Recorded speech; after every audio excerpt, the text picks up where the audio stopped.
Tony and Jennifer wants to empower your family about franchise. It really is a no-brainer. In fact, I'm getting ready to talk myself into another group or two because I'm so excited about that. Hello, everybody. It's Tony Harris Taylor and San Diego. Then you ran me down to get here in Dallas. So I had. TJIF show, TJIF show, TJIF show, TJIF show, yeah.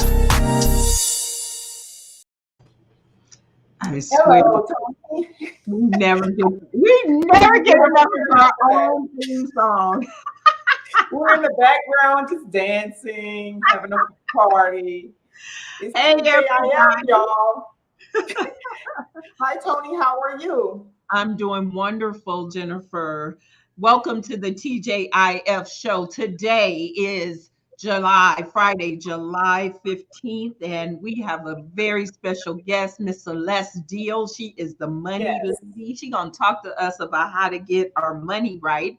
My name is Tony Harris Taylor. If you don't know me, I am a sales and marketing coach with drastic results marketing and sales coaching, where I help entrepreneurs to get known, get connected, and get paid to make six figures and beyond. I also am the proud franchise owner of Network in Action, where I bring business owners together to build relationships so that they can stay connected and stay in business. I want to introduce you to my friend and cohort, Miss Jennifer Callender. She's going to tell you who she is and what she does. Hello, everyone. I'm Jennifer Callender. I am a certified franchise consultant here in the Atlanta area. And I help my clients get into franchise business ownership, those that are inquisitive about what it takes. I guide them through the process, and I do that every single day, making dreams come true for people who look like you and I. So I'm happy to be here, Tony. How was your week? My week was great. I went to Nashville for the National Speakers Association conference. I'm honing and sharpening my sword in my network, growing my network in the speaking industry, because my goal is to get in front of you franchisors who have annual conferences for your franchisees. I want to come on and talk about networking. So I was sharpening my sword so I can be a better keynote speaker. And it was a phenomenal experience. What was your week like? Fun. Yeah. So my week, I was just chock full of client meetings, and I had the pleasure of participating in Jack Monson Social Geek podcast. So that was a lot of fun, and it aired this week. So I got a lot of questions around the podcast and just a lot of traction around that. So it was just a fun time. I know you did that as well. I did, and it's supposed to air today, so I have to go check that out. Yeah, thanks for the reminder. Yeah. Well, listen, without further ado, we're going to bring our guest to the stage, Miss Celeste Deal Manoir. I met Celeste. She is on the board of the Houston Business Franchise Network. There's an acronym there. Anyway, the Houston chapter of IFA. So I met her there. They roped me into serving on the board, and I just loved her spirit, her energy around helping entrepreneurs get the money that they need to be able to continue and sustain their businesses. So I'm going to welcome to the stage Miss Celeste Deal Manoir. Ooh, I love saying that. Thank you, Tony. I have to really play the part with the spirit. So we got to. So I love it. Well, yes. So welcome. Welcome. So thank you so much for saying yes to coming in. What I loved about you is your energy around helping entrepreneurs get the funding they need to grow and sustain their businesses. So in your own words, introduce yourself and what you do. Sure. So thank you for anybody who's listening. My name is Celeste Deal Manoir. I'm the Chief Sales Officer for a company called ARF Financial. ARF Financial is a licensed lender that's partnered with 3 state chartered banks to provide small working capital loans for small businesses like yourself.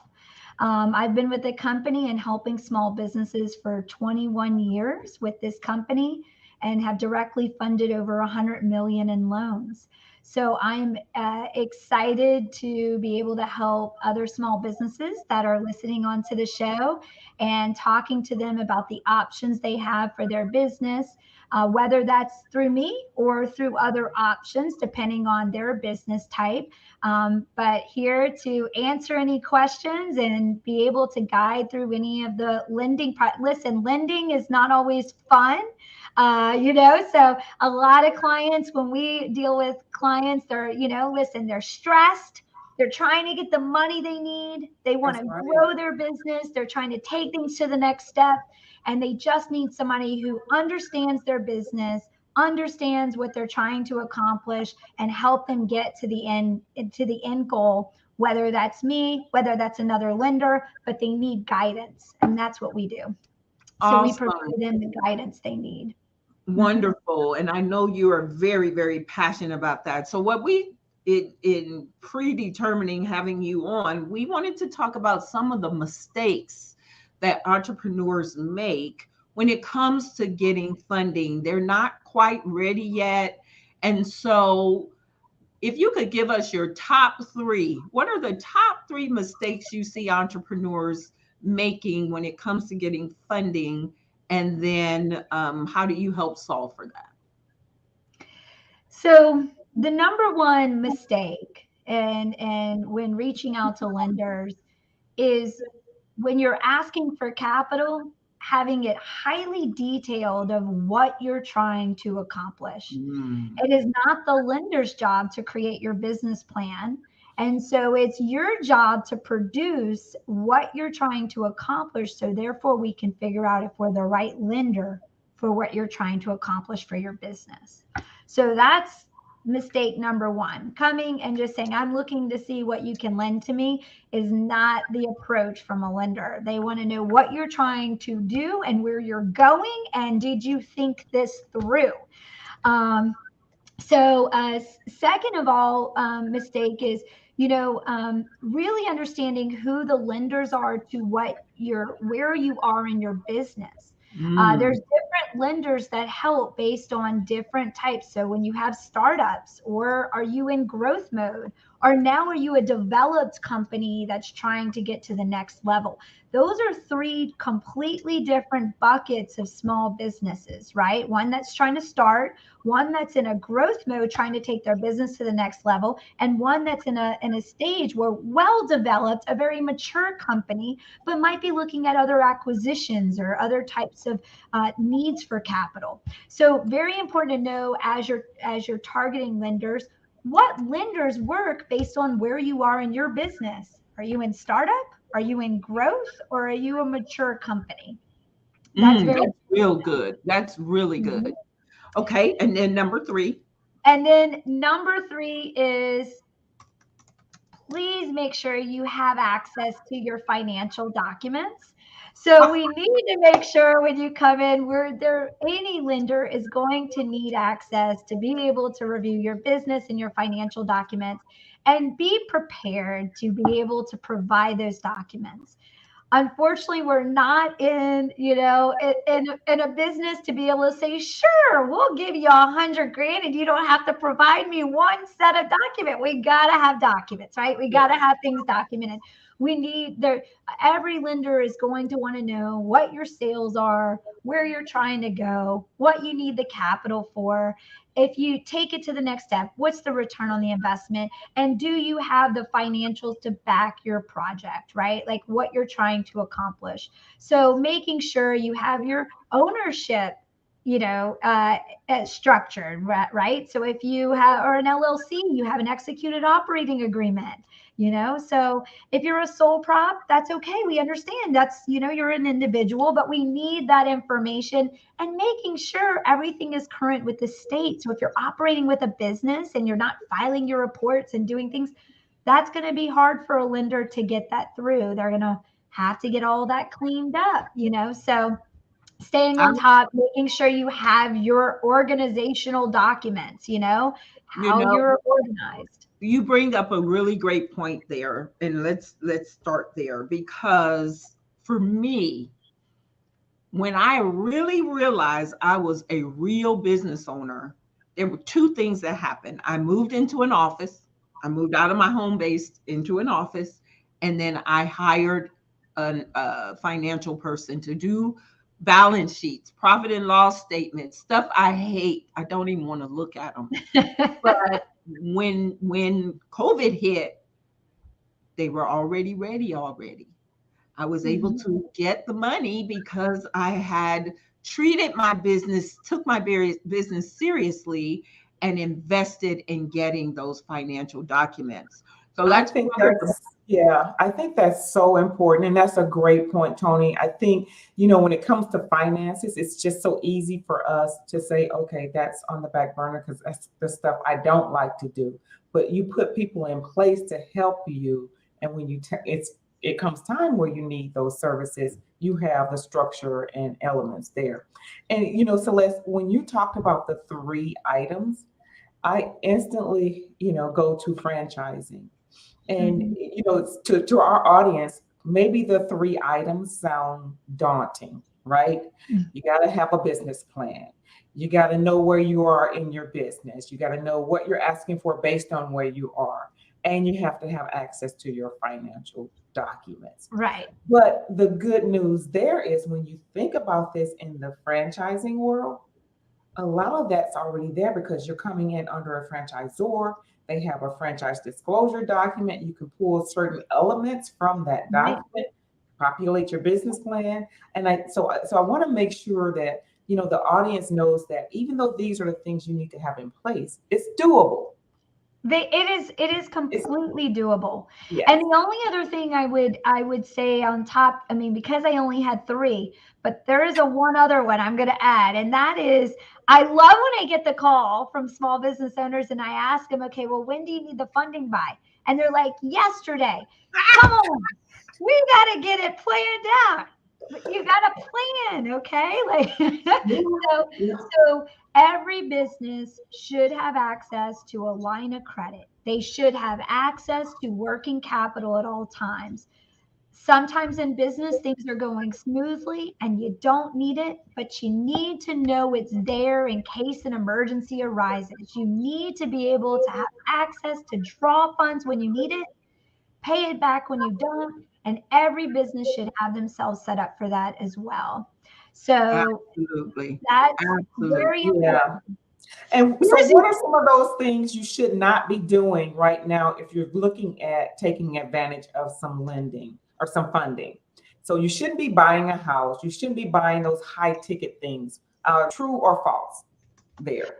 No, I mean, listen, credit and so what most small businesses don't realize is lenders are still looking, even though a loan is against their business. You have to understand from a bank's perspective, right? When you're looking at lending, you're looking at it from the perspective of that business and what they're producing, but you're also looking at the credit worthiness of the borrower. And what Mhm. a lot of small businesses don't realize is that, well, I just want them to lend. Why are they looking at me personally when it's against my business? And any bank that's lending to you, they don't want to run your business. It's not like you're purchasing a house, That's right? And when you purchase a house, they can, if you don't pay, what do? They foreclose and they know they can sell it because it's an asset. In Right. that's your right. business, they don't want to run your business. And this isn't me trying to be, it's direct, but the bank doesn't want to run somebody else's business. So the what they're looking for is how that business and the health of that business is performing, but they're also looking at the credit worthiness of the borrower. So Jennifer, back to your question, having a mortgage and showing that you have that credit history as a mortgage is a positive thing. Showing you have credit is a positive thing personally that helps you to be able to qualify for a business bank loan. Okay. So, Okay. so those are good things. You That's want right. to That's see. right. And And even as us as a lender, when we're looking at a client, we're looking at, hey, if you have a mortgage and you're good standing, that helps you in our loan because it shows a mortgage and that you're paying you're paying on that mortgage. So those things do help. But I think a lot of times small businesses, especially if they're newer small businesses, they don't realize like in a business loan, yes, it's to your business, but you are still being reviewed based on your personal credit worthiness as an officer in that business. That's So, right. I have a question. What ideal industries do you lend to? yes, and of course, I lend to franchises, which that's a variety of multiple industries. But our company lends to B2C businesses, so brick and mortar, where a consumer can walk in, purchase a product or service, and walk out. So think of restaurants, doctors, salons, auto repair and service, nail salons, medical spas, veterinarians. I mean, the list goes on, right? And a lot of those are franchised too. And obviously, restaurants is one I've specialized in for 20 years. And then outside of that, we lend to B2B, which is your businesses providing services to other businesses, but on a commercial basis. So they can't be a home-based business. They have to have a commercial lease space. And those are like manufacturing businesses or, wholesale wineries, distributors, those types of businesses we lend to. But as far as for what we lend to, is they have to have a commercial lease space. And so that's one thing, if you're home-based business, unfortunately, it's not something we lend to until you have your physical commercial lease space, right? So let me Ah, see. I am a solopreneur. I have a commercial lease space. I'm making money. Um, can you work with me? So your business type's not one that I lend to just because of the services you provide, but there are other lenders that work with your service type. It's just and this is where when I started knowing when you're targeting industry types, some lenders like different industries than others. So when you're in an industry or you're on Google and you Google, hey, I'm marketing, right? I need a loan for my marketing company. You'll have where there will be AdWords that lenders actually specialize in lending to your industry type. Okay. So those are little things when you're searching. So if you went and searched like, hey, I'm looking for a restaurant loan or line of credit, ARF is going to show up, hey, we're a lender that helps you. Those are just little small tips. But even in the traditional banks, if you walked into Bank of America or you walked into Chase, there's different things that they like, That's that right. different. So every lender does, and every lender, has their own thing that they like to lend based on industry type.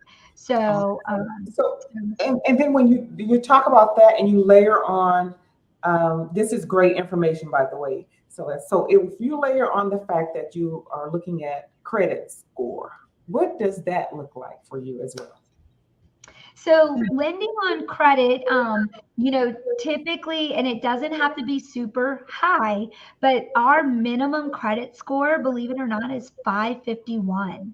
Really? So we can lend to small businesses with as little as a 551 credit score. And if they are in the B2C category, and if they're in the B2B, which that's about 601 or higher. And if they were a restaurant operator, they can have as little as 30 days time in business, and I can get them a loan. Wow, that And is I personally just actually did a loan. I know we're in the franchise, but restaurant franchise, had 30 days time in business. We structured him to get a $50,000 line of credit. And in that moment, when you're 30 days in your business, there's things that you just need to have access to because you're trying to just get things going. There's so much, yes. And there's so much. And so with those types of businesses, I can help with as little as 30 days time in business. And there's not too many lenders that can do that. That's right. Traditional banks usually want you to have 2 years of tax returns, financials, profitability, unencumbered collateral. I don't need all that to get a client a loan. And we might even, in some cases, we have clients that use both traditional banks and us. And then we have some where we're bridging them to graduate until they can get a traditional long-term bank loan or an SBA loan. So awesome. Okay, Well, tell everybody how to get in touch with you, Celeste, and I'm going to scroll it across the screen, but go ahead and tell them in your words how to get in touch with you. Sure. So feel free to give me a call. You can reach me, and this is my direct cell, which is 832-561-1424. Text. I like text, so you can text me if you have a quick question, or you can email me, and email is great too, because if I need to share information, email is definitely the easiest way when I'm sharing a lot more documentation or information with you. And that is CDeal, so Celeste, CDEAL, like let's make a deal, at ARFFinancial.com. So CDeal at ARFFinancial.com. Excellent. Thank you so much, Celeste, for trusting me and coming on this show. And if you need to talk to Celeste, please reach out to her. And I look forward to continuing our relationship on the board for the IFA. If you are in Houston and you're listening to this and you're a franchise, you either serve franchises or you are franchise or E, join us. Houston IFA, you can reach out to me or Celeste, and we can give you information about our next event, which we're planning in August or September. Thank you so much, Celeste. Thank you so much for having me today. I appreciate the invite, and I hope you guys have a blessed weekend. We'll see you soon. You too. Bye-bye. So that's really good information. Always good information on funding. Yes, just really good. And she will be a resource for me and my clients for sure. Yay.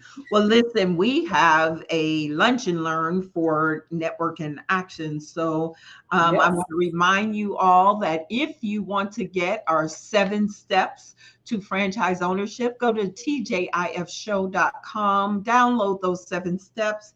And if you want to get in touch with me regarding partnering with NIA to become a member, a leader, or even consider owning your own franchise, you can contact me at meetwithtonyharristaylor.com and schedule an appointment. Or you can contact Jennifer if you're interested in franchising, because she can help you with sure. For sure. And I am Jennifer Callender. I'm a certified franchise consultant. So if you're interested in franchise business ownership, please reach out. I would love to speak with you about how I can be of assistance. And then we also have the Power Networking Conference. Tony and I are planning we're facilitating a talk on franchise business ownership. Excited about that. So if you're interested in meeting us there, August 3rd through the 5th, in Houston, Texas, reach out to either Tony or myself, and we'll be able to get you a ticket, a discounted ticket, for sure. Excellent. So this is Tony Harris Taylor saying, I'm sorry. Blooper again. We're going to get this down by the time we're going to get this right. All right. So until next week, this is Tony Harris Taylor. And this is Jennifer Callender introducing franchising for today, tomorrow, and forever. We'll see y'all next week. Oh my gosh, we're gonna get that right. TJIF Show.